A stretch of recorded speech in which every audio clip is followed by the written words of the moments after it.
ক্বালা রাসূলুল্লাহ সাল্লাল্লাহু আলাইহি ওয়াসাল্লাম, নবীজি সাল্লাল্লাহু আলাইহি ওয়াসাল্লাম বলেন, লাউ আন্না ইবনা আদামা উতিয়া ওয়াদিয়ান মালআম মিন যাহাব, কোন আদম সন্তানকে যদি একটা উপত্যকা পরিমাণ স্বর্ণ দেওয়া হয়, একটা এলাকা পুরাটাই স্বর্ণ, গাছপালা কিচ্ছু নাই ওই এলাকায়, আদম সন্তানকে দেওয়া হয়েছে, জানেন কি করবেন?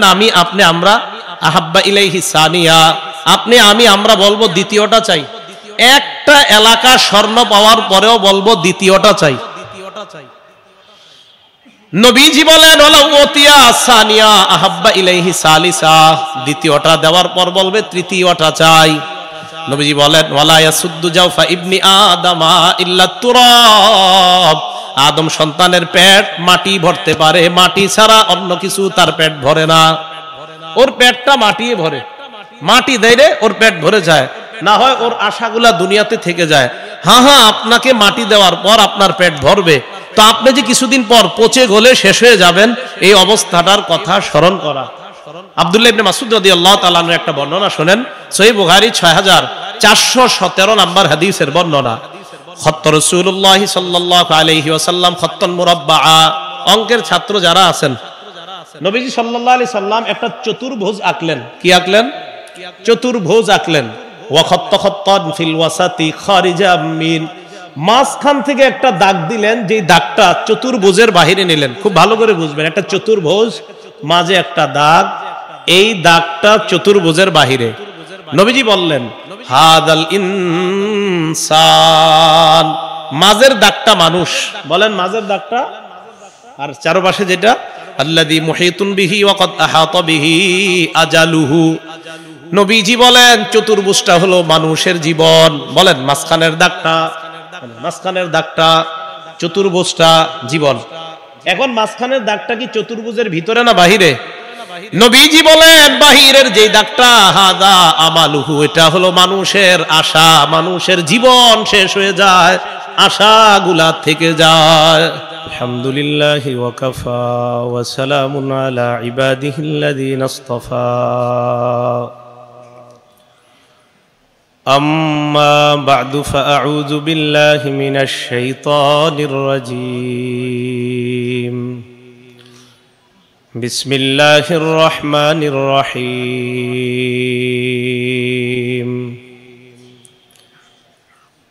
فلما ذاقا الشجرة بدت لهما سوآتهما وطفقا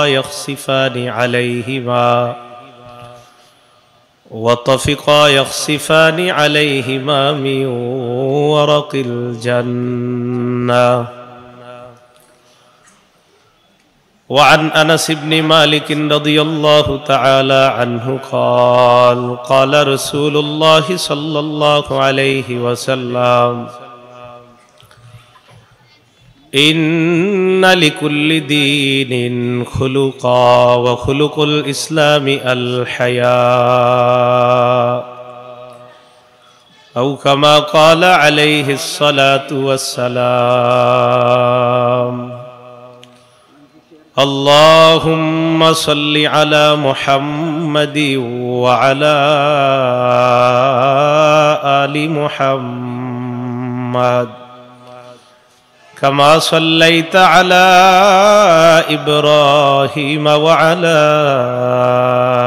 آل إبراهيم إنك حميد مجيد. اللهم بارك على محمد وعلى آل محمد كما باركت على إبراهيم وعلى آل إبراهيم إنك حميد مجيد. سبحانك لا علم لنا إلا ما علمتنا إنك أنت العليم الحكيم. কল্যাণমুখী সমাজ বিনির্মাণে নিবেদিত দেশের ঐতিহ্যবাহী দ্বীনি দরদি সংগঠন আল আমিন সংস্থার উদ্যোগে আয়োজিত 3 দিন ব্যাপী ঐতিহাসিক তাফসিরুল কোরআন মাহফিলের সম্মানিত প্রধান অতিথি আমির হেফাজত মুজাহিদে মিল্লাত আল্লামা শাহ মুহিবুল্লাহ বাবুনগরী, মহাপরিচালক জামিয়া ইসলামিয়া বাবুনগর মাদ্রাসা, আল্লামা মোহাম্মদ ইয়াহিয়া দামাত বরকাতুহুল আলিয়া, মহাপরিচালক দারুল উলুম মুঈনুল ইসলাম হাটহাজারী মাদ্রাসা, আল্লামা মুফতি রুহুল আমিন খতিব জাতীয় মসজিদ বাইতুল মোকাররম ঢাকা, বিশেষ অতিথিবৃন্দ, মাহফিলের সম্মানিত সভাপতি মাওলানা মাহমুদুল হাসান ফতেহপুরী, সভাপতি আল আমিন সংস্থা, উপস্থিত হযরত উলামায়ে কেরাম, মাদ্রাসার ছাত্র, স্কুল কলেজ ইউনিভার্সিটির ছাত্র ভাইয়েরা, সর্বস্তরের মুসলমান ভাইয়েরা এবং বিভিন্ন বাসা বাড়ি থেকে পর্দার আড়ালে অবস্থানরত মা বোনেরা, আল্লাহ পাক রব্বুল আলামিনের দরবারে শুকরিয়া আদায় করছি। আল্লাহ আমাদেরকে এই মাহফিলে উপস্থিত হওয়ার তৌফিক দান করেছেন, সকলে বলি আলহামদুলিল্লাহ। আমি আপনাদের সামনে সূরা আরাফের 22 নম্বর আয়াতে কারিমা তেলাওয়াত করেছি। আমরা আমাদের জীবনের দেহের মধ্যে একটা অবিচ্ছেদ্য অংশের নাম হলো কলব। এই কলবের মধ্যে আমাদের সমাজের মধ্যে একটা জিনিসের অভাবের কারণে আমরা অনেক কিছু করার পরেও আমাদের দ্বারা বিভিন্ন গুনাহের কর্ম সংগঠিত হয়ে যায়। তো আমাদের কলবের মধ্যে যে জিনিসটার সবচেয়ে বর্তমানে অভাব, এটার নাম হলো হায়া, লজ্জা। বলেন কি? লজ্জা। লজ্জাশীলতার এত অভাব, যার কারণে আমরা অনেকে বিভিন্ন ইবাদত সব ঠিকভাবে করার পরেও লজ্জাশীলতার অভাবে আমাদের কারণে আমাদের দ্বারা এমন এমন গুনাহ হয়ে যায়, যেই গুনাহগুলো আসলে একজন নামাজি থেকে আশা করা যায় না। তো এই জন্য আমরা আমাদের জীবনে বর্তমানে সবচাইতে বেশি যে জিনিসটার অভাব দেখা যায়, সেটা হলো লজ্জাশীলতার অভাবের কারণে মানুষ যা মন চায় মানুষ তাই করতেছে। সর্বপ্রথম আপনাদেরকে আমি এই লজ্জাশীলতার ব্যাপারে 12টি কথা বলবো, খুব মনোযোগ সহকারে আমরা শুনব। 1 নাম্বার কথা, মানুষ জন্মগতভাবে লজ্জার স্বভাব নিয়ে জন্মগ্রহণ করে, এরপরেও মানুষ নির্লজ্জ হয়ে যায়। কিন্তু প্রথমত আমাদেরকে মনে রাখতে হবে, মানুষ জন্মগতভাবেই লজ্জার স্বভাব নিয়ে জন্মগ্রহণ করে। সূরা আরাফের 22 নম্বর আয়াতে আল্লাহ বলেন, ফালাম্মা যাকাশ শাজারাতা বাদাত লাহুমা সাওআতুহুমা ওয়া তাফিকা ইয়াখসিফানি আলাইহিমা মিন ওয়ারাকিল জান্নাহ। আদম এবং হাওয়া আলাইহিমাস সালাতু ওয়াস সালাম জান্নাতের ওই গাছের ফল ভক্ষণ করলেন, যেই গাছের ফল ভক্ষণ করতে আল্লাহ নিষেধ করেছেন। বাদাত লাহুমা সাওআতুহুমা, তাদের দুজনের লজ্জাস্থান দুজনের সামনে প্রকাশ হয়ে গেল ওই ফল ভক্ষণ করার কারণে। ওয়া তাফিকা ইয়াখসিফানি আলাইহিমা মিন ওয়ারাকিল জান্নাহ। আদম এবং হাওয়া আলাইহিমাস সালাতু ওয়াস সালাম খুব দ্রুত নিজেদেরকে জান্নাতের পাতা দ্বারা ঢাকতে লাগলেন। এখন ওনারা যে জান্নাতের পাতা দিয়ে নিজেদেরকে ঢাকতে লাগলেন, কেন ঢাকলেন? ওনাদেরকে কে বলল ঢাকার জন্য? সেখানেই দুইজন ছাড়া তো আর কেউ নাই। ওনাদের আকল, ওনাদের স্বভাব, ওনাদের রুচি ওনাদেরকে বলে দিয়েছে যে বিষয়টা লজ্জার, তাড়াতাড়ি তোমরা নিজেদেরকে ঢাকো। এই আয়াত দ্বারা বোঝা যায় মানুষ জন্মগতভাবে লজ্জার স্বভাব নিয়ে জন্মগ্রহণ করে। আল্লাহ আমাদের সকলকে এই গুণে গুণান্বিত হওয়ার তৌফিক দান করেন।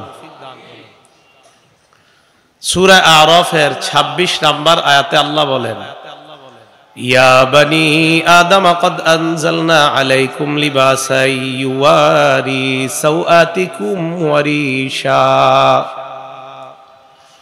হে আদম সন্তান, আমি তোমাদেরকে পোশাক দিলাম, ইউয়ারি সাওআতিকুম ওয়া রিশা, যেই পোশাক তোমাদের লজ্জাস্থান ঢেকে রাখবে, ওয়া রিশা, শ্বাস সজ্জা অবলম্বন সৌন্দর্যতার জন্য আমি আল্লাহ তোমাদেরকে পোশাক দান করলাম। এগুলো এক নাম্বার কথা। লজ্জা এটা মানুষের একটা স্বভাবগত বৈশিষ্ট্য। মানুষ লজ্জার স্বভাব নিয়ে দুনিয়াতে আসে। তো এই লজ্জাশীলতার আমরা যেন লজ্জাশীল হতে পারি, এই জন্য আল্লাহ আমাদেরকে পোশাক দান করলেন। ২ নাম্বার কথা, ওয়াহাব ইবনে মুনাব্বিহ রাহমাতুল্লাহি আলাইহি বলেন, আল ঈমানু উরিয়ান ওয়া লিবাসুহু আত-তাকওয়া ওয়া জিনাতুহু আল হায়া। ওয়াহাব ইবনে মুনাব্বিহ রাহমাতুল্লাহি আলাইহি বলেন, ঈমান হলো একটা খোলা জিনিসের নাম, ঈমানের পোশাক হলো তাকওয়া। ঈমানের সৌন্দর্যতা হলো লজ্জা। যার যত বেশি লজ্জাশীলতা অর্জন হবে তার ঈমান তত বেশি সৌন্দর্যমণ্ডিত হবে। ৩ নাম্বার, সলফে সালিহিন উলামায়ে কেরামের বক্তব্য, মান কাসাহুল হায়া সাওবা লাম ইয়ারান নাস আইবা। যে ব্যক্তি লজ্জার পোশাক পরিধান করবে, মানুষ তার দোষ ত্রুটিগুলা দেখতে পায় না। আল্লাহ পাক রব্বুল আলামিন ওই ব্যক্তি লজ্জাশীলতার গুণ তার কলবের মধ্যে থাকার কারণে আল্লাহ তার দোষ ত্রুটি মানুষের থেকে আড়াল করে দেয়। ৪ নাম্বার, লজ্জা ইসলামের স্বতন্ত্র বৈশিষ্ট্য। বলেন তো, লজ্জা ইসলামের স্বতন্ত্র বৈশিষ্ট্য। ইবনে মাজাহ হাদিসের কিতাব, হাদিস নাম্বার 4181 নাম্বার হাদিস। عن أنس بن مالك رضي الله تعالى عنه قال قال رسول الله صلى الله عليه وسلم। আনাস ইবনে মালিক রাদিয়াল্লাহু তাআলা আনহুর বর্ণনা, আল্লাহ নবী বলেন, ইন্না লিকুল্লি দীনিন খুলুকা ওয়া খুলুকুল ইসলামি আল হায়া। প্রত্যেকটা ধর্মের একটা স্বতন্ত্র বৈশিষ্ট্য আছে। ইসলাম ধর্মের স্বতন্ত্র বৈশিষ্ট্যের নাম হলো লজ্জা। বলেন, ইসলাম ধর্মের স্বতন্ত্র বৈশিষ্ট্যের নাম লজ্জা। এর মানে যে ব্যক্তি লজ্জাশীলতার গুণে গুণান্বিত হবে, আল্লাহ পাক রব্বুল আলামিন তাকে ইসলামের স্বতন্ত্র বৈশিষ্ট্য মণ্ডিত হওয়ার তৌফিক দান করবে। ৫ নাম্বার, লজ্জা ঈমানের অঙ্গ। বলেন, লজ্জা ঈমানের। মুসলিম শরীফের ৫৯ নাম্বার হাদিস। আর আমাদের মাদ্রাসার পাঠ্যপুস্তক অনুসারে ৩৫ নাম্বার হাদিস। ৫৯ নাম্বার হাদিস হবে, তাকরার সহ মোট হাদিসের সংখ্যা হবে ৭,৪৫৩। আর আমাদের মাদ্রাসার পাঠ্যপুস্তক অনুসারে হাদিসের সিরিয়াল হবে ৩৫। এই ক্ষেত্রে মুসলিম শরীফের হাদিস হবে মোট ৩,০৩৩টা। তো ৩,০৩৩টা আন্তর্জাতিকভাবে ফলো করা হয় মুসলিম শরীফের হাদিসের নাম্বারগুলা, অন্যগুলা মিলে যাবে। عن أبي هريرة رضي الله تعالى عنه قال قال رسول الله صلى الله عليه وسلم। আবু হুরায়রা রাদিয়াল্লাহু তাআলা আনহুর বর্ণনা, আল্লাহ নবী বলেন, আল ঈমানু বিদউ ওয়া সাবউনা আও বিদউ ওয়া সিত্তুনা শু'বা ফাআফযালুহা কাওলু লা ইলাহা ইল্লাল্লাহ ওয়া আদনাহা ইমাতাতুল আযা আনিত তারিক। আবু হুরায়রা রাদিয়াল্লাহু তাআলা আনহুর বর্ণনা, রাসূল আকরাম সাল্লাল্লাহু আলাইহি সাল্লাম বলেন, ঈমানের 70টি শাখা অথবা 60টি শাখা, এর মধ্যে সবচেয়ে শ্রেষ্ঠ শাখা হলো লা ইলাহা ইল্লাল্লাহ ওয়া আদনাহা ইমাতাতুল আযা আনিত তরিক। সবচেয়ে নিম্ন শাখা হলো রাস্তা থেকে কষ্টদায়ক বস্তু সরায়া দেওয়া। রাস্তা থেকে কষ্টদায়ক বস্তু সরায়া দেওয়ার আমলটা, এটা অনেক দামি আমল। সহিহ বুখারী 652 নম্বর হাদিসের বর্ণনা, ক্বালা রাসূলুল্লাহ সাল্লাল্লাহু আলাইহি ওয়াসাল্লাম বাইনামা রাজুলুন ইয়ামশি বিতরিকিন ওয়াজাদা গুসনা শাওকিন আলা তরিক। নবীজি বলেন, কোন উম্মত রাস্তা দিয়ে যখন যায়, যাওয়ার সময় যদি রাস্তার মধ্যে কাঁটাযুক্ত ডাল পায়, ইটের টুকরা পায়, কলার সিলকা পায়, রাস্তা থেকে যদি এই কষ্টদায়ক বস্তু সরায় দেয়, শাকারাল্লাহু লা, ওই মুহূর্তে ওই বান্দার উপর আল্লাহ খুশি হয়ে যায়। ওয়া গফারা লা, তার আগের সব গুনাহগুলো আল্লাহ মাফ করে দেয়। এই জন্য রাস্তা থেকে কষ্টদায়ক বস্তু সরায়া দেওয়া, এই আমলটা কইরেন রাস্তাঘাটে যখন চলবেন, আল্লাহ আমল করার তৌফিক দান করেন। মুসলিমের হাদিস শোনাইতেছিলাম, এখান থেকে বুখারীর হাদিসে গেলাম। তো মুসলিমের 35 নম্বর হাদিসে নবীজি সাল্লাল্লাহু আলাইহি সাল্লাম বললেন, সবচাইতে শ্রেষ্ঠ শাখা লা ইলাহা ইল্লাল্লাহ বলা, সর্বনিম্ন শাখা হলো রাস্তা থেকে কষ্টদায়ক বস্তু সরায়া দেওয়া। হাদিসের শেষে নবীজি বলেন, ওয়াল হায়াউ শু'বাতুম মিনাল ঈমান, লজ্জা হলো ঈমানের অঙ্গ। ইবনে মাজার হাদিসে জানলাম লজ্জা ইসলামের স্বতন্ত্র বৈশিষ্ট্য। মুসলিমের হাদিস থেকে জানলাম লজ্জা হলো ঈমানের অঙ্গ। এগুলো 5 নাম্বার কথা। 6 নাম্বার কথা, আমার এই দুটি আঙ্গুলের দিকে তাকান, ঈমান আর লজ্জা একসাথে থাকবে। বলেন, ঈমান আর লজ্জা একসাথে। ঈমান যেই জায়গায় থাকে এই জায়গাটার নাম কলব। অতএব কলবের সাথে, এই কলবের মধ্যে ঈমান থাকে, আর ওই কলবে ঈমানের সাথে লজ্জা এই একসাথে থাকতে হবে। বলেন, লজ্জা আর ঈমান আলাদা থাকবে না একসাথে? একসাথে। একটা কিতাব আছে হাদিসের নাম আল জামিউস সগীর। এই কিতাবের 1959 নাম্বার হাদিস, 1959।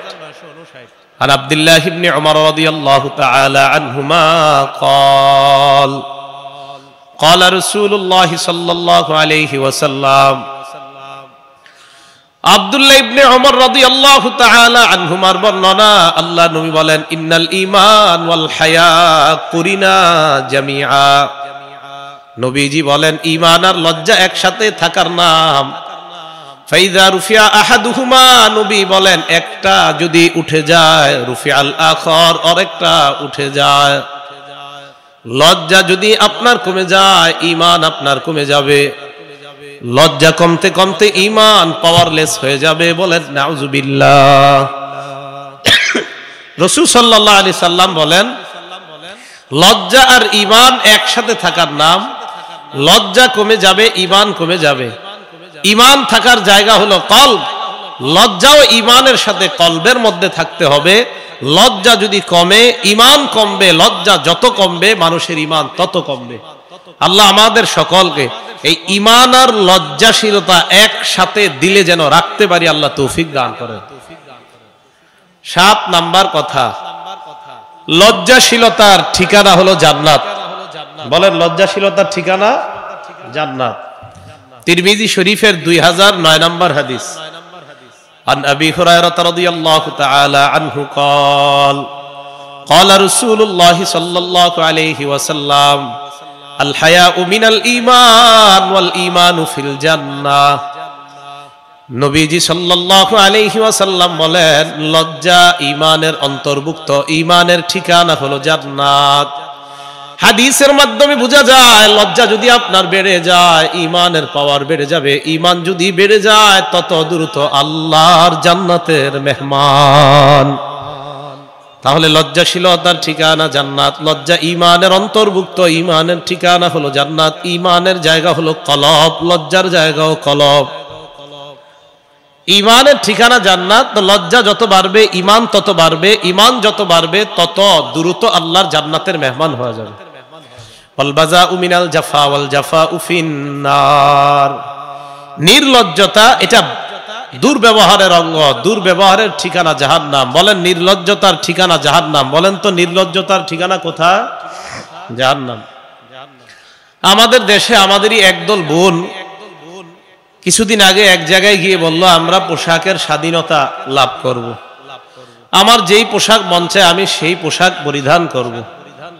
আমি মেয়ে মানুষ, তো কি হয়েছে, আমার মন চাইলে আমি শর্ট পোশাক পরবো, মন চাইলে বড়, মন চাইলে যেমন পোশাক পরবো। এর কিছুদিন পর আমাদেরই এক ভাই বলল, আমি পুরুষ মানুষ, তো কি হয়েছে, আমার মন চাইলে আমি মেয়েদের পোশাক পরবো। তা আসলে এই বিষয়গুলো এটা কেন? মানুষের নির্লজ্জতা যখন বেড়ে যায় তখন মানুষ এই জাতীয় কথা বলে। পশ্চিমা অসভ্যতা আর কৃষ্টি কালচার, শয়তান কিছু মানুষের উপর সওয়ার হয়ে আমাদের এই মুসলিম দেশের মধ্যে পুরা দেশের তরুণ তরুণী আর যুবক যুবতীর মধ্যে ছড়িয়ে দেওয়ার একটা পায়তারা করে, যেন এদেশের মুসলিম যুবক যুবতীদেরকে নির্লজ্জ আর বেহায়া বানাতে পারে। এই নীল নকশা শয়তান কিছু নারী আর পুরুষের মাধ্যমে করতেছে। তো আমাদের দেশের একদল বোন এটা না বুঝে করছে। বলেন যদি কোনো নারী বলে, আমি যেই পোশাক মন চাবো সেটাই পরবো, সেটা শর্ট হোক, টাইট হোক, ঢিলা হোক, আমার ইচ্ছা, এটা কি লজ্জাশীলতা না নির্লজ্জতা? এটা বেহায়াপনা। আল্লাহ আমাদের সকল নারী পুরুষ সকলকে লজ্জাশীলতার গুণে গুণান্বিত হওয়ার তৌফিক দান করেন। 8 নাম্বার কথা, লাজুক ব্যক্তিকে আল্লাহ ভালোবাসে। বলেন তো লাজুককে কে ভালোবাসে? আগে যেটি কইছি মনে আছে আপনাদের? হ্যাঁ বলেন, ইসলামের স্বতন্ত্র বৈশিষ্ট্যের নাম কি? ঈমানের অঙ্গ। ঈমান আর লজ্জা একসাথে থাকবে না আলাদা? ঈমানের ঠিকানা, লজ্জাশীলতার ঠিকানা কোথায়? জান্নাত। নির্লজ্জতার ঠিকানা জাহান্নাম। লাজুক ব্যক্তিকে আল্লাহ ভালোবাসেন। আল জামিউস সগীর হাদিস নাম্বার 1662 নাম্বার হাদিস, 1662 1662 1662। عن أبي هريرة رضي الله تعالى عنه قال قال رسول الله صلى الله عليه وسلم إن الله إذا أنعم على عبد نعمة يحب أن يرى أثر النعمة عليه। আবু হুরায়রা রাদিয়াল্লাহু তাআলা আনহুর বর্ণনা, আল্লাহ নবী বলেন,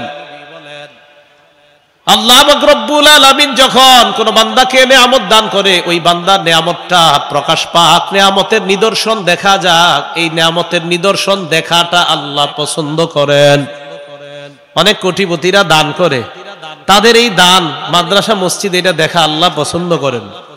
ওয়াকরাহুল বুসা ওয়াত তাবাউসা, অভাব অনটন প্রকাশ করা আল্লাহ অপছন্দ করেন।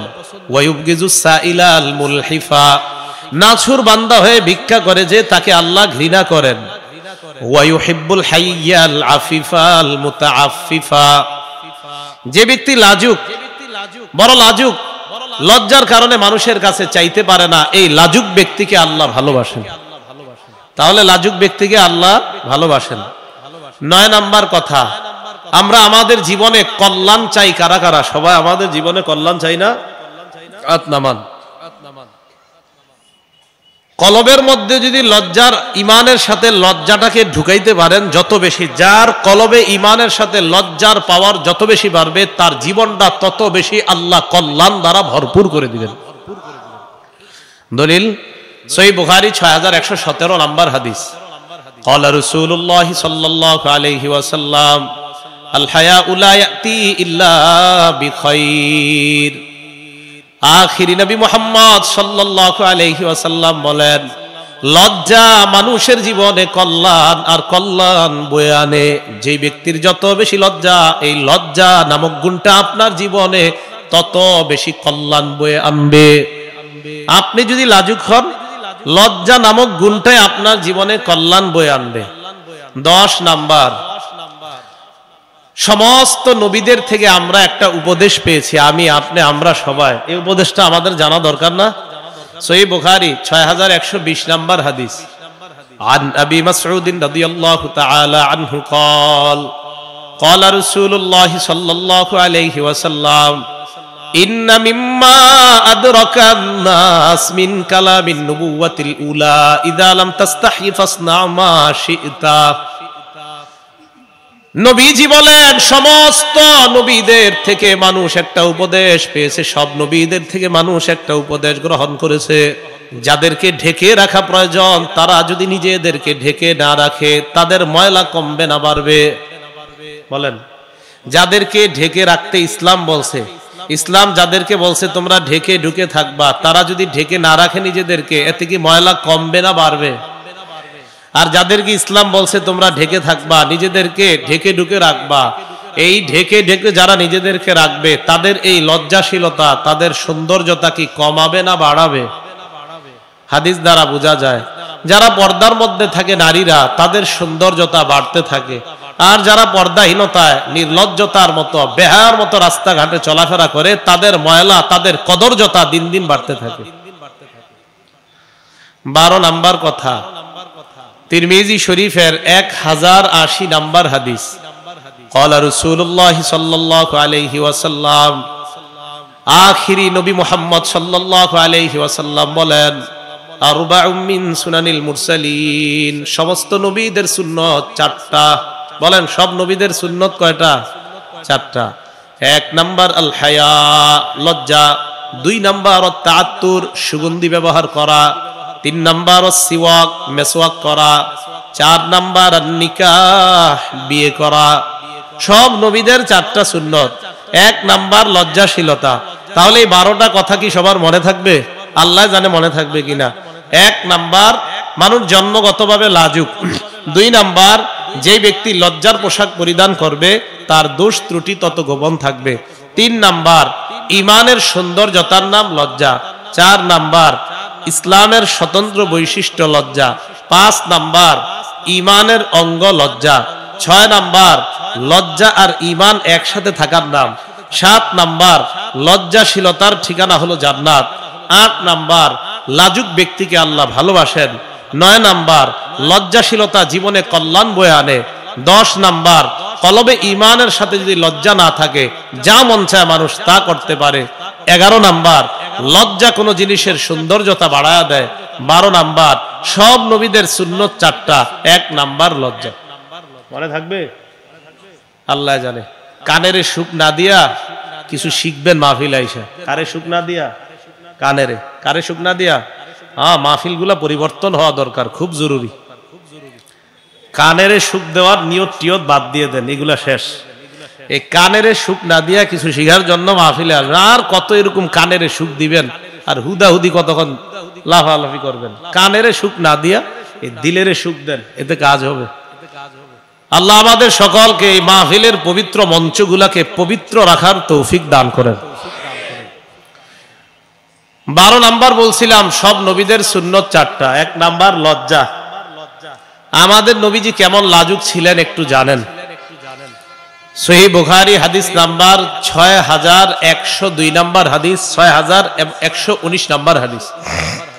এই 2টা হাদিসের মধ্যে আসছে, কানা রাসূলুল্লাহ সাল্লাল্লাহু আলাইহি ওয়াসাল্লাম আশাদ্দা হায়াআম মিনাল আযরা'i ফি খিদরিহা। একজন কুমারী নারী, যেই নারীটার বিয়ে হয় না, এই নারী কুমারী মেয়েটা পর্দার আড়ালের মধ্যে যতটা লাজুক লজ্জাশীলতার কারণে এই মেয়েটা কখনো বাহিরে যায় না। মেয়েটার ব্যাপারে এলাকায় প্রসিদ্ধি আছে, হোমকের মেয়েটা বড় লাজুক লজ্জাবতী মেয়ে, এই মেয়েটার চাইতে লজ্জাবতী আর কেউ নাই। সাহাবারা বলেন, একটা মেয়ে পর্দার আড়ালে কুমারী মেয়ে যার বিয়ে হয় নাই, এই মেয়েটা যত লজ্জাবতী, আল্লাহর নবী এই লজ্জাবতী নারীর চাইতে আরো বেশি লাজুক ছিলেন। আমাদের নবীকে আল্লাহ এত লাজুক বানিয়েছেন, সুবহানাল্লাহ। সহিহ বুখারীর 349 নাম্বার হাদিসের বর্ণনা, রাসূল সাল্লাল্লাহু আলাইহি সাল্লাম মেরাজে গেছেন। মেরাজ থেকে আসার সময় মুসা আলাইহিস সালাতু ওয়াস সালামের সাথে সাক্ষাৎ। তো মুসা আলাইহিস সালাতু ওয়াস সালাম বললেন, কি নিয়ে আসছেন? তো নবীজি বললেন, খমসিনা সালাত, 50 নামাজ, যেটা আমাদের দেশে যারা শুধু কোরআন মানে তারা মানতে চায় না এটা। তো যাই হোক, 50 ওয়াক্ত নামাজ। তো নবীজি সাল্লাল্লাহু আলাইহি ওয়াসাল্লাম বললেন 50 নামাজ। মুসা আলাইহিস সালাতু ওয়াস সালাম বললেন, আপনি আপনার রবের কাছে যান, কমায় আনেন। নবীজি যায়, আল্লাহ কমায়া দেয়। আবার মুসা নবীর কাছে আসলে মুসা নবী আবার পাঠায়, আবার নবীজি যায় আবার কমায়া দেয়। তো আপনারা জানেন কমাইতে কমাইতে ৪৫ ওয়াক্ত কমানোর পর আছে আর ৫ ওয়াক্ত। নবীজি রওনা করলেন, মুসা নবী বললেন কি নিয়ে যান? ৫ ওয়াক্ত নামাজ। মুসা নবী কয় রাজি রব্বাক, আপনি আবার যান রবের কাছে, এটাও আপনার উম্মত পড়বে না ঠিকমতো, আপনি যান। নবীজি বললেন ইস্তাহইয়াইতু মির রব্বি, আমি আমার রবকে লজ্জা পাইতেছি, আবার কিভাবে রবের কাছে কমানোর জন্য বলতে যাই। তো আমাদের নবীজি সাল্লাল্লাহু আলাইহি সাল্লাম লজ্জার কারণে আর নামাজ কমানোর কথা আল্লাহর কাছে বলতে পারে নাই। আল্লাহ বলে দিলেন হাবিব লা ইউবাদদালুল কাউলু লাদাইয়া, আমার কথার কোনো পরিবর্তন হবে না, আপনি যান উম্মত ৫ ওয়াক্ত নামাজ পড়বে, আমার কথা আগেরটাই, ৫০ ওয়াক্তের সওয়াব দান করবে। তাহলে নবীজি আল্লাহকে লজ্জা পাইলেন। নবীজির লজ্জার ব্যাপারে আরেকটা হাদিস শোনেন, হাদিসের অনুবাদটা শ্রদ্ধার সাথে শুনবেন, কেউ হাসবেন না। সহিহ বুখারী ৩১৪ নাম্বার হাদিসের বর্ণনা। আম্মা জান আয়েশা সিদ্দিকা রাদিয়াল্লাহু তাআলা আনহার বর্ণনা, তিনি বলেন এক নারী নবীজি সাল্লাল্লাহু আলাইহি সাল্লামের কাছে আসছে মাসআলা জিজ্ঞাসা করার জন্য। কি মাসআলা? আমাদের মা বোনরা প্রত্যেক মাসে আল্লাহ প্রদত্ত একটা অসুস্থতার সম্মুখীন হয়। এই অসুস্থিন তুমি কস্তুরীর একটা টুকরা নিবা, ফাতাতাহহারি বিহা, কস্তুরীর এই টুকরা দ্বারা তুমি পবিত্রতা অর্জন করবা। মহিলা আবার প্রশ্ন করলেন কাইফা আতাতাহহারু ইয়া রাসূলুল্লাহ, আমি কিভাবে পবিত্রতা অর্জন করব? নবীজি বললেন তাতাহহারি বিহা, যেভাবে বললাম ওইভাবে পবিত্রতা অর্জন করো। নারী আবার তৃতীয়বার বললেন কাইফা ইয়া রাসূলুল্লাহ, হুজুর কিভাবে? নবীজি বললেন তাতাহহারি বিহা সুবহানাল্লাহ। বাংলাটা শুনেন এরকম, আরে আশ্চর্য তো, তোমাকে না বলতেছি কিভাবে পবিত্রতা অর্জন করবা। সুবহানাল্লাহ, আশ্চর্য তো, তুমি বুঝতেছো না, আমি বারবার বলতেছি এই টুকরা দ্বারা পবিত্রতা অর্জন করো। আম্মা জান আয়েশা বলেন ফাস্তাবাস্তুহা, নারীকে আমি টান দিয়ে নিয়ে আসলাম, আনার পর বললাম তাতাব্বাই বিহা আসারাদ দাম, এই তুমি বারবার নবীর এক প্রশ্ন করো, তুমি নাপাকির যে নিদর্শন আছে, এই নাপাকির নিদর্শন এই কস্তুরীর টুকরা দ্বারা তুমি পবিত্র করবা, এটাই আল্লাহ রাসূল সাল্লাল্লাহু আলাইহি সাল্লাম তোমাকে বারবার বুঝাইতে চাইতেছেন। হাদিসের মধ্যে নবীজি কেন এটা বলতেছিলেন না?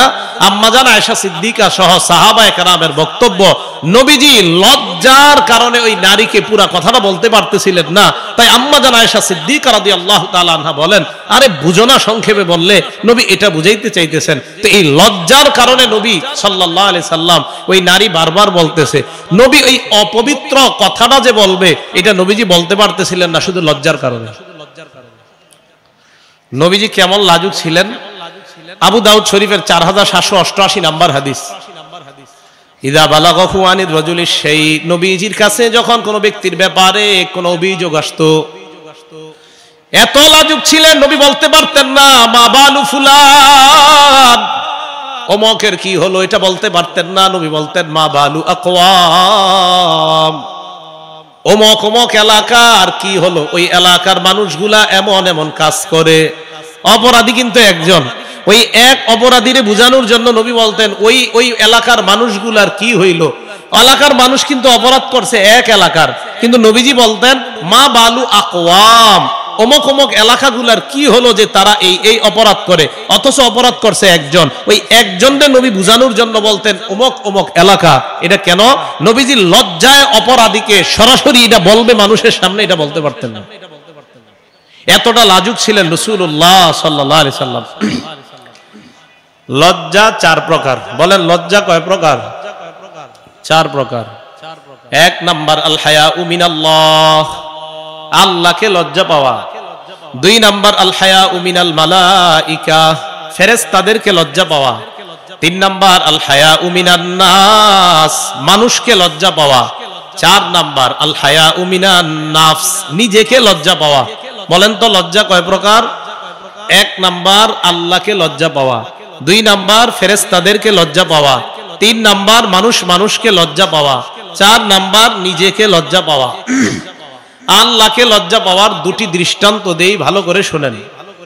1 নাম্বার দৃষ্টান্ত তিরমিজি শরীফের 2458 নাম্বার হাদিসের বর্ণনা। ক্বালা রাসূলুল্লাহ সাল্লাল্লাহু আলাইহি ওয়াসাল্লাম, নবীজি সাল্লাল্লাহু আলাইহি ওয়াসাল্লাম বলেন ইস্তাহিয়ু মিনাল্লাহি হাক্কাল হায়া, তোমরা আল্লাহকে যথাযথভাবে লজ্জা পাও। সাহাবারা বলেন ইন্না লানাস্তাহি ওয়াল হামদুলিল্লাহ, আমরা আল্লাহকে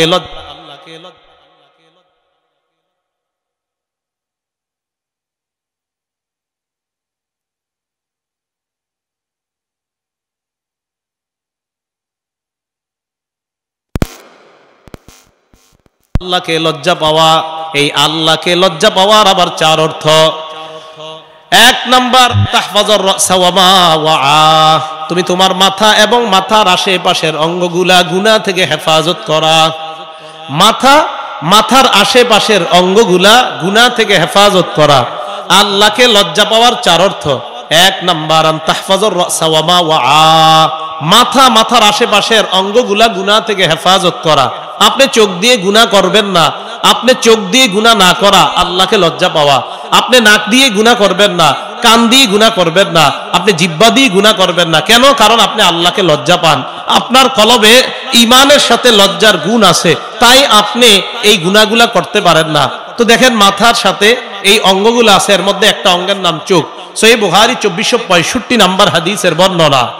ক্বালা রাসূলুল্লাহ সাল্লাল্লাহু আলাইহি ওয়াসাল্লাম, নবীজি সাল্লাল্লাহু আলাইহি ওয়াসাল্লাম বলেন, ইয়াকুম ওয়াল জুলুস আলা তুরুকাত,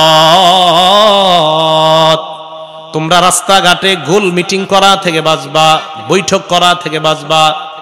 রাস্তাঘাটে গোল মিটিং করি কিনা আমরা, আড্ডাবাজি করি কিনা, এই আড্ডাবাজি করা থেকে বাঁচতে বলছে। সাহাবারা বললেন, মালানা বুদ্দুন ইন্নামা হিয়া মাজালিসুনা নাতাহাদ্দাসু ফিহা, ইয়া রাসূলুল্লাহ, আমাদের রাস্তাঘাটে ধর্মীয় আলোচনার জন্য বৈঠক করার প্রয়োজন হয়, আমরা কি ধর্মীয় আলোচনার জন্য বসতে পারবো না? নবীজি বললেন, ফাইদা আবাইতুম ইল্লাল মাজালিসা ফাআতুত তরিক হাক্কাহা, রাস্তায় যদি বসতে হয় রাস্তার হক তোমরা আদায় করবা। সাহাবারা প্রশ্ন করলেন, ওয়ামা হাক্কুত তরিক ইয়া রাসূলুল্লাহ, হুজুর রাস্তার হক কি আপনার কাছে জানতে চাই। আল্লাহ নবী বললেন, রাস্তার হক হলো 5টা। বলেন রাস্তার হক কয়টা? 1 নাম্বার গদ্দুল বাসর, নজর নিচে রাখা।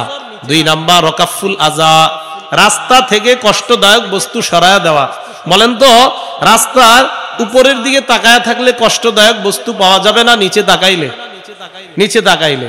1 নাম্বার গদ্দুল বাসর, নজর নিচে রাখা।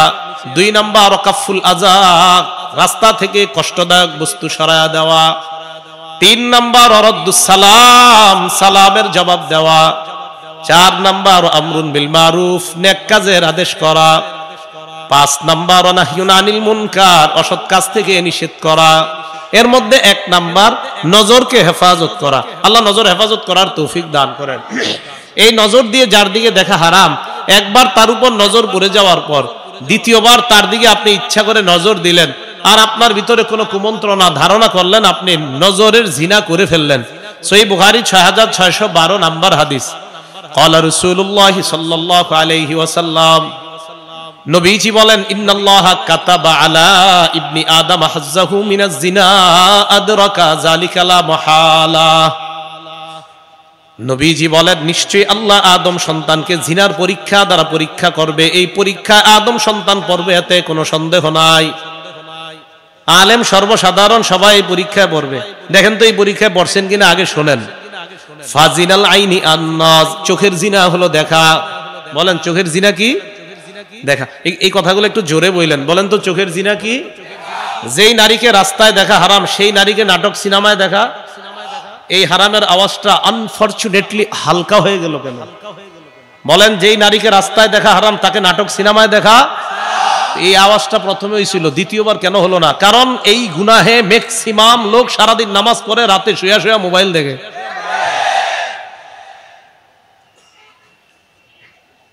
রাসূলুল্লাহ সাল্লাল্লাহু আলাইহি সাল্লাম বললেন, জিনাল আইন আন-নাজ, চোখের জিনা হলো দেখা। ক্বালা রাসূলুল্লাহ সাল্লাল্লাহু আলাইহি ওয়াসাল্লাম, ইয়া আলী লা তুতবি'ন নাজরাতা আন-নাজরা, আলী একবার নজর পড়ে যাওয়ার পর দ্বিতীয়বার নজর দিবা না। ফাইন্না লাকাল উলা ওয়া লাইসাত লাকাল আখিরা, প্রথমবার মাফ, দ্বিতীয়বার আর মাফ নাই। প্রথমবার মাফ, দ্বিতীয়বার মাফ নাই। তো আবার বুখারীর বর্ণনা শুনেন, চোখের জিনা হলো দেখা। ওয়াজিনাল লিসান আল মান্তিক, মুখের জিনা হলো কথা বলা। বলেন মুখের জিনা। এবারও আওয়াজটা দুইটা আওয়াজ করবেন, দুটোটা জোরেই করবেন। যেই নারীর সাথে রাস্তায় অপ্রয়োজনীয় কথা বলা হারাম, সেই নারীর সাথে অপ্রয়োজনীয় মোবাইলে কথা বলা, মোবাইলে কথা বলা হারাম। 3-তে পড়ে, 4-এ পড়ে, 5-এ পড়ে, বাবারে হুমকি দেয় মোবাইল না দিলে পড়াশোনা করবো না। আমি জেনারেল লাইনে পড়ছি তো আমার জানা আছে ওই লাইনটা। হুমকি দেয় যে পড়াশোনা করবে না। আরে ভাই রাত 12টা 1টা নাই। What are you doing now? কি করছো? I am chatting with various friends from various countries. বিভিন্ন দেশের বিভিন্ন বন্ধুদের সাথে চ্যাট করছি, কয়েকটা ইংরেজি শিখানিস, চ্যাট আরো কিছু শব্দ আছে এগুলো শিখানিস। আরে এই রাতে বাচ্চারা জবাব শিখা ফেলছে, ছেলে মেয়েরা। ইটস আওয়ার ফ্রিডম, এটা আমাদের স্বাধীনতা। We are in modern civilization, আমরা আধুনিক সভ্যতায় আছি। এই আধুনিক সভ্যতায় এটা কোনো ব্যাপার না, রাত 1টা 2টায় কথা বলাটা কোনো ব্যাপার না। এটার নাম সভ্যতা না, এটা অসভ্যতা, এটা বেহায়াপনা, এটা নির্লজ্জতা। যা আমার সন্তান পয়দার জন্য এই অবস্থা শুরু হয়েছে, এটার নাম আবার সভ্যতা কিভাবে হয়? এটার নাম নাকি সভ্যতা? আল্লাহ আমাদেরকে বুঝার তৌফিক দান করেন। এটার নাম সভ্যতা না, সন্তানকে শেষ করে দিয়েন না। ওয়াজিনাল লিসান আল মান্তিক, মুখের জিনা হলো কথা বলা। ওয়াজিনাল ইয়াদ আল বাত, হাতের জিনা স্পর্শ করা। কলবের মধ্যে যখন কারো হায়া থাকবে ঈমানের সাথে, তখন চোখের জিনা, হাতের জিনা এগুলা তার দ্বারা হবে না, কারণ সে আল্লাহকে লজ্জা পায়। কারে লজ্জা পায়? মনে আসেনি আল্লাহরে লজ্জা পাওয়ার কয় অর্থ? ভুলে গেছেন কয় অর্থ? হ্যাঁ, লজ্জা 4 প্রকার। এক, আল্লাহরে লজ্জা পাওয়া। আল্লাহরে লজ্জা পাওয়ার আবার 4 অর্থ। এক, আন তাহফাজুর রাসা ওয়া মা ওয়া, মাথার আশেপাশের অঙ্গগুলা গুনাহ থেকে হেফাজত করা। 2 নাম্বার, ওয়া আন তাহফাজুল বাতনা ওয়া মা হাওয়া, পেট আর পেটের আশেপাশের অঙ্গগুলা গুনাহ থেকে হেফাজত করা। পেটের আশেপাশে হাত আছে, পা আছে, লজ্জাস্থান আছে, এগুলা গুনাহ থেকে হেফাজত করা। সহিহ বুখারী 6474 নাম্বার হাদিসের বর্ণনা। ক্বালা রাসূলুল্লাহ সাল্লাল্লাহু আলাইহি ওয়াসাল্লাম, নবীজি সাল্লাল্লাহু আলাইহি ওয়াসাল্লাম বলেন, মাই ইয়াজমাননি মা বাইনা লিহিয়াইহি মা বাইনা লাহইহি ওয়া মা বাইনা রিজলাইহি আজমান লাহুল জান্নাহ। আখিরি নবী মুহাম্মদ সাল্লাল্লাহু আলাইহি ওয়াসাল্লাম বলেন, 2 চোয়ালের মাঝে জিহ্বা, 2 রানের মাঝে লজ্জাস্থান, এই 2টা নিশ্চয়তা আমাকে যারা দিয়ে দিবে, আজমান লাহু জান্নাহ, আমি নবী তাকে জান্নাতে নেওয়ার নিশ্চয়তা দিয়ে দিব। আমি তাকে জান্নাতে নেওয়ার জামিন হব, আমি জিম্মাদার হব। আল্লাহ আমাদের সকলকে জিহ্বা, লজ্জাস্থান, আশেপাশের অঙ্গগুলা আমরা যেন হেফাজত করতে পারি, আল্লাহ তৌফিক দান করেন। এর মাঝে হাত আর জিহ্বা, এই 2টা হেফাজত করা। এক হাদিসে সহিহ বুখারী 6474 জানলাম জিহ্বা আর লজ্জাস্থান। তিরমিজি শরীফের 2504 নম্বর হাদিসের মধ্যে আছে, সুইলা রাসূলুল্লাহ সাল্লাল্লাহু আলাইহি ওয়াসাল্লাম আইয়ুল মুসলিমিনা আফজল। রাসূলুল্লাহ সাল্লাল্লাহু আলাইহি সাল্লামকে জিজ্ঞাসা করা হলো, কোন মুসলমান শ্রেষ্ঠ? নবীজি জবাব দিলেন, মান সালিমাল মুসলিমুনা মিন লিসানিহি ওয়া ইয়াদিহি, যেই মুসলমানের জবান এবং হাতের কষ্ট দেওয়া থেকে অন্য মুসলমান নিরাপদ থাকে, এই মুসলমানকে নবীজি দুনিয়ার শ্রেষ্ঠ মুসলমান বলে ঘোষণা করলেন। তাহলে আল্লাহকে লজ্জা পাওয়ার প্রথম যেই 2টা জানলাম, মাথার আশেপাশের অঙ্গগুলা গুনাহ থেকে হেফাজত করা, পেট আর পেটের আশেপাশের অঙ্গগুলা গুনাহ থেকে হেফাজত করা, মানে টোটাল পুরা বডিটা গুনাহ থেকে হেফাজত করা। এটা তখন সম্ভব যখন কলবের মধ্যে ঈমানের সাথে লজ্জাশীলতা খুব বেশি পরিমাণে ঢুকবে। আল্লাহ আমাদের সকলকে ঈমান আর লজ্জাকে একসাথে কলবে যেন রাখতে পারি, আল্লাহ তৌফিক দান করেন। 3 নাম্বার, ওয়া তাতাযাক্কারুল মাউতা ওয়াল বিলা, আল্লাহর ভয়ে মরণকে স্মরণ করা। জি, আপনি মারা যাবেন, এই বিষয়টা স্মরণ করা, এটাও আল্লাহকে লজ্জা পাওয়া। যখন আপনি মরণের স্মরণ বেশি করবেন, তখন আপনার দ্বারা গুনাহ কম হবে। 4 নাম্বার, ওয়াল বিলা, এই যে আপনাকে আমরা মাটি দিয়ে আসবো, কবরে দাফন করে আসবো, আসার পর আপনাকে এই যে মাটি দিয়ে দাফন করে আসলাম, আপনি না কিছুদিন পর আপনার দেহটা পচে গলে শেষ হয়ে যাবে। এই যে আপনার দেহ পচে যাবে, এই পচে যাওয়ার অবস্থাটা স্মরণ করা। পচে যাওয়ার অবস্থা, আদম সন্তানের পেট মাটি ছাড়া কিছুই ভরতে পারে না। জানেন তো আপনারা? এটা জানেন? আপনারা জানলেও এটা সঠিক কথা, না জানলেও সঠিক কথা, কারণ রাসূল এটা হাদিসে বলছে। সহিহ বুখারী 6438 নম্বর হাদিস। ক্বালা রাসূলুল্লাহ সাল্লাল্লাহু আলাইহি ওয়াসাল্লাম, নবীজি সাল্লাল্লাহু আলাইহি ওয়াসাল্লাম বলেন, লাউ আন্না ইবনা আদামা উতিয়া ওয়াদিয়ান মালআম মিন যাহাব, কোন আদম সন্তানকে যদি একটা উপত্যকা পরিমাণ স্বর্ণ দেওয়া হয়, একটা এলাকা পুরাটাই স্বর্ণ, গাছপালা কিচ্ছু নাই ওই এলাকায়, আদম সন্তানকে দেওয়া হয়েছে, জানেন কি করবেন? আমি আপনি আমরা আহাব্বা ইলাইহি সানিয়া, আপনি আমি আমরা বলবো দ্বিতীয়টা চাই। একটা এলাকা স্বর্ণ পাওয়ার পরেও বলবো দ্বিতীয়টা চাই। নবীজি বলেন ওলাউতিয়া সানিয়া আহাব্বা ইলাইহি সালিসা, দ্বিতীয়টা দেওয়ার পর বলবে তৃতীয়টা চাই। নবীজি বলেন ওয়ালা ইয়াসুদ্দু জাওফা ইবনি আদামা ইল্লা তুরাব, আদম সন্তানের পেট মাটি ভরতে পারে, মাটি ছাড়া অন্য কিছু তার পেট ভরে না। ওর পেটটা মাটি ভরে, মাটি দেয় ওর পেট ভরে যায়, না হয় ওর আশাগুলা দুনিয়াতে থেকে যায়। হ্যাঁ হ্যাঁ, আপনাকে মাটি দেওয়ার পর আপনার পেট ভরবে, তো আপনি যে কিছুদিন পর পচে গলে শেষ হয়ে যাবেন, এই অবস্থাটার কথা স্মরণ করা। আব্দুল্লাহ ইবনে মাসউদ রাদিয়াল্লাহু তাআলা আনহু একটা বর্ণনা শুনেন, সহিহ বুখারী 6417 নম্বর হাদিসের বর্ণনা। খত্ত রাসূলুল্লাহ সাল্লাল্লাহু আলাইহি ওয়াসাল্লাম খত্তান মুরাব্বাআ, অঙ্কের ছাত্র যারা আছেন, নবীজি সাল্লাল্লাহু আলাইহি সাল্লাম একটা চতুর্ভুজ আঁকলেন। কি আঁকলেন? চতুর্ভুজ আঁকলেন। ওয়া খত্ত খত্তান ফিল ওয়াসাতি খারিজাম মিন, মাঝখান থেকে একটা দাগ দিলেন, যেই দাগটা চতুর্ভুজের বাহিরে নিলেন। খুব ভালো করে বুঝবেন, একটা চতুর্ভুজ, মাঝে একটা দাগ, এই দাগটা চতুর্ভুজের বাহিরে। নবীজি বললেন হাদাল ইনসান, মাঝের দাগটা মানুষ, বলেন মাঝের দাগটা, আর চারপাশে যেটা আল্লাযী মুহীতুন বিহি ওয়া ক্বাদ আহাতা বিহি আজালুহু। নবীজি বলেন চতুর্ভুজটা হলো মানুষের জীবন, বলেন মাঝখানের দাগটা, মাঝখানের দাগটা চতুর্ভুজটা জীবন। এখন মাঝখানের দাগটা কি চতুর্ভুজের ভিতরে না বাহিরে? নবীজি বলেন বাহিরের যেই দাগটা হাদা আমালুহু, এটা হলো মানুষের আশা, মানুষের জীবন শেষ হয়ে যায়, আশাগুলা থেকে যায়, এটা আশা, জীবনের বাহিরে আশা। তাই তার পেট ভরতে পারে একমাত্র মাটি, এই মাটি দিবেন পেট ভরবে, এছাড়া ওর পেট ভরবে না কখনো, ওর আশা থেকে যাবে। মুরব্বী মসজিদে যায়, কি ও কাকা মনটা খারাপ, কই যান? মসজিদে যায়, আর বইলো না কেন, কি হয়েছে আপনার? 4টা ছেলে ইতালি থাকে, 80 লাখ টাকা বেতন পায়, আরেকটা ছেলে বাংলাদেশে 30,000 বেতন পায়, এই ছেলেটার এখনো কোনো কুল কিনারা করতে পারি নাই, মনটা ভালো না। কাকার বয়স চলতেছে 72। কত? হ্যাঁ হ্যাঁ, কাকার অবস্থা যে এমন হবে এটাও হাদিস আছে, সুবহানাল্লাহ, হ্যাঁ এটাও হাদিস আছে, সহিহ বুখারী 6420 নম্বর হাদিস। আবু হুরায়রা রাদিয়াল্লাহু তাআলা আনহু বলেন লা ইয়াজালু কলবুল কাবীরি শাবান ফিসনাতাইন, বুড়া মানুষের অন্তর দুই ক্ষেত্রে যুবক হয়। বলেন বয়স যত বাড়ে অন্তর যুবক হয় কয় ক্ষেত্রে? যার বয়স যত বাড়বে তার অন্তর যুবক হবে দুই ক্ষেত্রে। রাসূল সাল্লাল্লাহু আলাইহি সাল্লাম বলছেন, 1 নাম্বার ফি হুব্বিদ দুনিয়া, দুনিয়ার ভালোবাসার ক্ষেত্রে ওর যুবক হতে থাকবে অন্তর, দুনিয়ার ভালোবাসা। 2 ওয়াতুলিল আমাল, লম্বা আশা। ওই যে কাকার 5 নাম্বার ছেলে ইতালি না পাঠাইলে ওনার আর আশা শেষ হচ্ছে না, অথচ ওই 5 নাম্বারটারও পাঠানোর পর উনি আরো আশা করবে, কারণ নবীজি বলছে ওর জীবন শেষ হয়ে যাবে, আশা থেকে যাবে। ভাই কথা বুঝে আসছে তো? বলছিলাম আপনি যে মরে যাওয়ার পর আপনি পচে গলে শেষ হয়ে যাবেন, এই অবস্থাটা স্মরণ করা, এটাও আল্লাহকে লজ্জা পাওয়া। আবার আগের কথায় আসেন, লজ্জা কয় প্রকার? 1 নাম্বার কাকে লজ্জা পাওয়া, বাস। 2 ফেরেশতাদেরকে লজ্জা পাওয়া। ফেরেশতাদেরকে লজ্জা পাওয়ার উদাহরণ সূরা ইনফিতরের 10 নাম্বার থেকে আল্লাহ আলোচনা করেন। আল্লাহ পাক রব্বুল আলামিন বলেন ওয়া ইন্না আলাইকুম লাহাফিজিনা কিরামান কাতিবিনা ইয়ালামুনা মা তাফআলুন।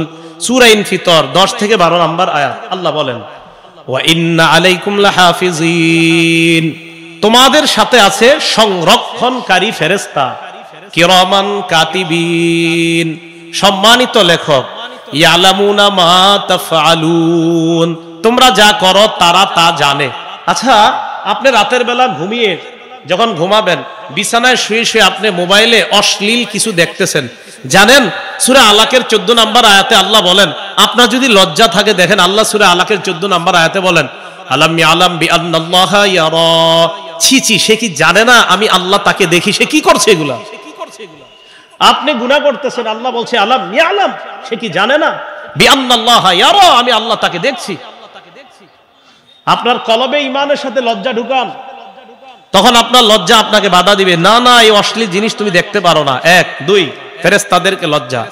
ফেরেশতারা আপনাকে দেখে আপনি যা করেন, জানে আপনি যা করছেন তা লেখে। ফেরেশতারা জানে, দেখে, লেখে। ফেরেশতারা জানে, দেখে, লেখে আপনি যা করতেছেন। আল্লাহ আমাদের সকলকে এই প্রথম দুই প্রকার, আল্লাহকে লজ্জা পাওয়া, ফেরেশতাদেরকে লজ্জা পেয়ে গুনাহ থেকে যেন হেফাজত থাকতে পারি, তাই কলবে ঈমানের সাথে লজ্জার মিটার পাওয়ার যেন বাড়াইতে পারে, আল্লাহ তৌফিক দান করেন। 3 নাম্বার, মানুষকে লজ্জা পাওয়া। এটা একটু মন দিয়ে শোনেন। বিসমিল্লাহির রহমানির রহিম। আল্লাহুম্মা লাকাল হামদু ওয়া লাকাশ শুকরু।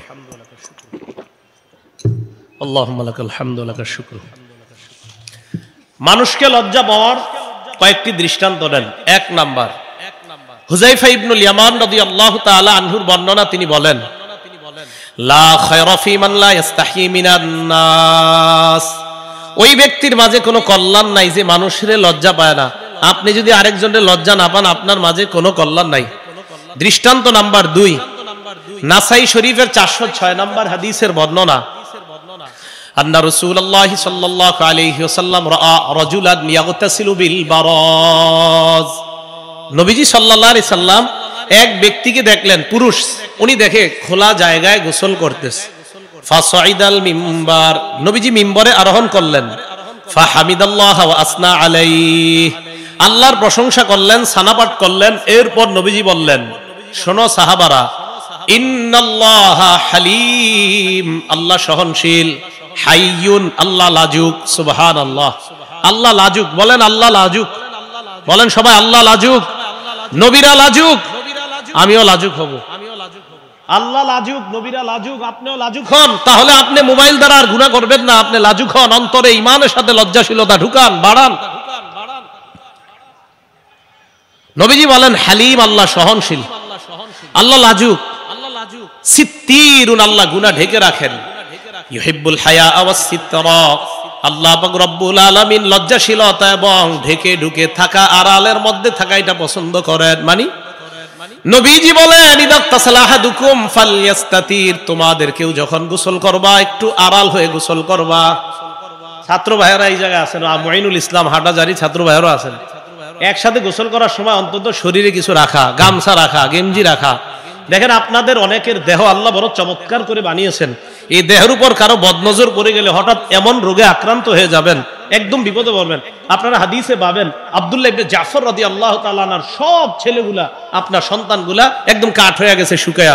আসমা বিনতে উমাইস রাদিয়াল্লাহু তাআলা আনহা, হযরত জাফর, আব্দুল্লাহ ইবনে জাফর না, শুধু জাফর, জাফর রাদিয়াল্লাহু তাআলা আনহুর বিবি, উনি ওনার সন্তানগুলা নিয়ে নবীজির কাছে আসছে। নবীজি বললেন, কি ব্যাপার, এদের এই অবস্থা কা? তো জাফর রাদিয়াল্লাহু তাআলা আনহুর বিবি আসমা বিনতে উমাইস কিন্তু এই কথাটা বলছেন, ইয়া রাসূলুল্লাহ, মনে হয় কারণ নজর লাগছে, বদনজর। বদনজর এটা হক, নজর যে আপনার উপরে ক্ষতি করতে পারে এটা সঠিক কথা। তো এই জন্য সবার সামনে দেহ খুলে গোসল করাটা এটা আসলে কিন্তু ঠিক না। আপনি একটু ঢেকে ঢুকে গোসল করা, আড়ালে গোসল করার চেষ্টা করা। বাচ্চাদেরকে আপনারা গোসল করায়া এই শীতকালে খালি গায়ে বারান্দায় দাঁড় করায় শুকায়েন না। এই বাচ্চার উপর কারো বদনজর বললে বাচ্চাটার ক্ষতি হয়ে যেতে পারে। আল্লাহ আমাদেরকে বুঝার তৌফিক দান করেন। তাহলে কি বুঝলাম? কারো সামনে দেহ প্রদর্শন করাটা নবী পছন্দ করেন নাই। পুরুষ, নারীর তো প্রশ্নে আসে না। 3 নাম্বার দৃষ্টান্ত, আবু দাউদ শরীফের 4014 নাম্বার হাদিসের বর্ণনা, সাহাবীর নাম জারহাদ রাদিয়াল্লাহু তাআলা। ওনার ব্যাপারে ইখতিলাফ আছে, কেউ বলেন উনি সাহাবী, আবার কেউ বলেন না। তবে এই হাদিসের মধ্যে আছে ওয়া কানা মিন আসহাবি মুহাম্মদ নবী সাল্লাল্লাহু আলাইহি সাল্লাম, জারহাদ উনি নবীজির সাহাবী ছিলেন। বেশিরভাগের অভিমত উনি নবীজির সাহাবী ছিলেন। আপনারা দেখে নেবেন, ওখানে এইভাবে লেখা আছে তিনি নবীজির সাহাবী ছিলেন। এই জারহাদ রাদিয়াল্লাহু তাআলা আনহু বলেন, জালাসা রাসূলুল্লাহ সাল্লাল্লাহু আলাইহি ওয়াসাল্লাম ইনদানা ওয়া ফাখিজি মুনকাশিফা, নবীজি আমাদের সামনে বসা, আমার রান নবীর সামনে খোলা। আল্লাহ নবী আমাকে বললেন, আমা আলিমতা আন্নাল ফাখিজা আওরা, এই মিয়া তুমি কি জানো না রান ঢেকে রাখতে হয়, তাড়াতাড়ি রান ঢাকো। রান ঢাকো, রান খোলা রাখছো। তাহলে বলেন রান এটা সতর, বলেন রান কি? এটা কি অন্যের সামনে খোলা যাবে? এই না খোলার জন্য করণীয় কি? ছোটবেলা থেকে বাচ্চাগুলারে আলাদা বিছানা করে দেন, ছোটবেলা থেকে আলাদা শোয়ান, তাদের লজ্জাশীলতা বাড়বে। আবু দাউদ শরীফের 4018 নাম্বার হাদিস, ক্বালা রাসূলুল্লাহ সাল্লাল্লাহু আলাইহি ওয়াসাল্লাম, নবীজি বলেন লা ইয়ানজুরুর রাজুলু ইলা উরিয়াতির রাজুল, বা কোন নুসখা ইলা আওরাতির রাজুল, ওয়ালাল মারআতু ইলা উরিয়াতিল মারআ ইলা আওরাতিল মারআ। নবীজি বলেন এক পুরুষ অন্য পুরুষের লজ্জাস্থান যেন না দেখে, এক নারী অন্য নারীর সতর যেন না দেখে, যা ঢেকে রাখতে হয় এইগুলা যেন না দেখে। ওয়ালা ইউফজির রাজুলু ইলা রাজুলি ফি সাউবিন ওয়াহিদ, নবীজি বলেন এক পুরুষ অন্য পুরুষের সাথে এক কাঁথা এক কম্বল এক লেপের নিচে যেন না ঘুমায়। এক কাঁথা এক কম্বল এক লেপের নিচে। দুই ছেলেকে একসাথে দিয়েন না। সামর্থ্য থাকলে খাট আলাদা করেন, সামর্থ্য না থাকলে খাটের মাঝখানে কোলবালিশ দেন, ছেলের কাঁথা একটা দেন, ওই ছেলের আরেক কাঁথা দেন। ছেলে মেয়ে তো একসাথে শোয়াবেনই না, দুই মেয়েরও এক কাঁথা এক কম্বল এক লেপের নিচে শোয়াবেন না। নবীজি বলেছেন ওয়ালা তুফজিল মারআতু ইলাল মারআ ফি সাউবিন ওয়াহিদ, এক নারী আরেক নারীর সাথে যেন এক লেপ এক কাঁথা এক কম্বলের নিচে না ঘুমায়। এইগুলা ছোটবেলা থেকে যদি করতে পারেন, আপনার বাচ্চাগুলা লজ্জাশীলতার গুণে গুণান্বিত হয়ে বড় হবে ইনশাআল্লাহ। এখন আসেন আবু দাউদ শরীফের 4016 নম্বর হাদিসের বর্ণনা। মিসওয়ার ইবনে মাখরামা নবীজির একজন সাহাবী, তিনি বলেন হামালতু হাজারান সাকিলা, আমি মাথার উপর ভারী বোঝা বহন করলাম মাথায়, সাকাত আন্নি সাউবি, আমার কাপড় পরে গেছে। নবীজি আমাকে বললেন লা তামশু উরাতা খুযা আলাইকা সাওবাক, এক মিয়া কাপড় সামলাও, লা তামশু উরাতা, বিবস্ত্র হয়ে তুমি হাঁটবা না, উলঙ্গ হয়ে হাঁটবা না। এই জায়গায় একটা কথা বলবো, এখন আর কেউ উঠবেন না, আমার সাথে সবাই 3টা কথা বলবেন। বলেন কয়টা? জি। আবু দাউদ শরীফের 4015 নম্বর হাদিস। আগে বলি পরে বলাই। নবীজি সাল্লাল্লাহু আলাইহি সাল্লাম আলী রাদিয়াল্লাহু তাআলা আনহুকে বললেন, আলী লা তাকশিফ ফাখিজাকা, তুমি তোমার রান উন্মুক্ত করবা না, রান খুলবা না। বলেন আমরা রান খুলবো না। তাহলে নিজেদের রান কারো সামনে প্রদর্শন করব না, আমরা নিজেদের রান কারো সামনে প্রদর্শন করব না। হ্যাঁ, রান কতটুকু খোলা, কার সামনে খোলা যাবে, এটা হাদিসে আছে। আবু দাউদ শরীফের 4017 নম্বর হাদিসের মধ্যে আছে। নবীজি সাল্লাল্লাহু আলাইহি সাল্লামের সাহাবী ওনাকে প্রশ্ন করলেন, আওরাতুনা মা নাতি মিনহা ওয়া মা নাযার, হুজুর আমাদের সতর কতটুকু, কার সামনে কি পরিমাণ খোলা রাখবো আর কি পরিমাণ বন্ধ রাখবো, আপনি জানায়া দেন। নবীজি বলেছেন ইহফাজ আওরাতাক ইল্লা মিন যাওজাতিক, তুমি তোমার স্ত্রী ছাড়া অন্যদের সামনে নাভি থেকে হাঁটু যতটুকু ঢেকে রাখতে হবে অন্যের সামনে, এটা ঢেকে রাখতেই হবে। তো আসেন আবার আগের কথায়, আবু দাউদের 4015 নম্বর হাদিসটা শুনতেছিলাম আমরা। আলী রাদিয়াল্লাহু তাআলা আনহুকে বললেন, আলী তুমি তোমার রান খুলবা না। তাহলে আমরা রান কাউকে ইচ্ছাকৃতভাবে দেখাবো। 2 নাম্বার, ওয়ালা তানজুর ইলা ফাখিজি হাইয়িন, জীবিত ব্যক্তির রান দেখবা না। বলেন আমরা, জোরে বলেন আমরা, জীবিত ব্যক্তির রান দেখব না। ওয়ালা ফাখিজি মাইয়িতিন, নবীজি বলেন মরা ব্যক্তির রানও দেখবা না। কার রান দেখবা না? যে গোসল করাবে উনি ছাড়া আর কেউ দেখা দরকার নেই। এখন আসেন হাদিসে 3টা কথা। 1, রান নিজেরা অন্যের সামনে প্রদর্শন করব না। 2, জীবিত ব্যক্তির রান দেখব না। 3, মরা ব্যক্তির রানও দেখব না।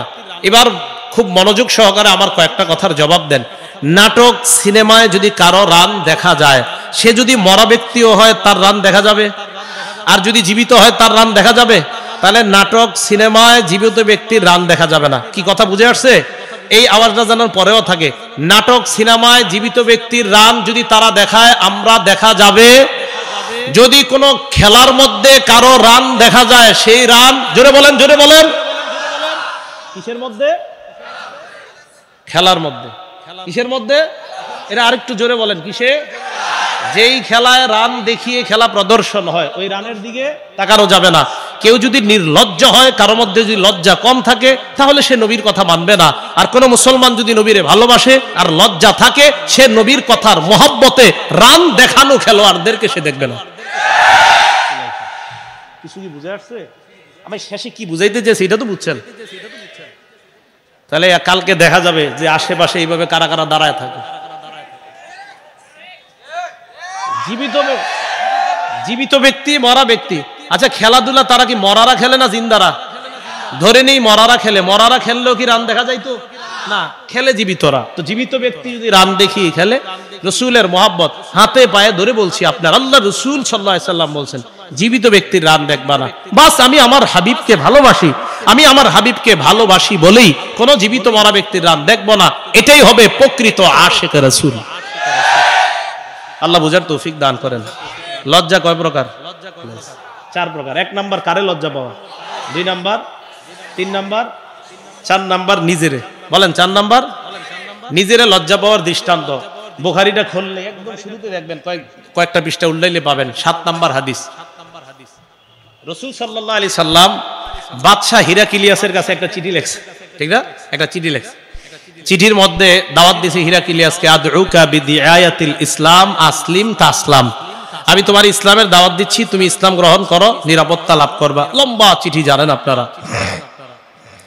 বাদশাহ হিরাক্লিয়াসের কানে সংবাদ আসছে, মক্কার মুহাম্মদ নামে এক ব্যক্তি নবী হয়েছে, উনি আমার কাছে চিঠি পাঠাইছে। আমরা বলেন সাল্লাল্লাহু আলাইহি ওয়াসাল্লাম।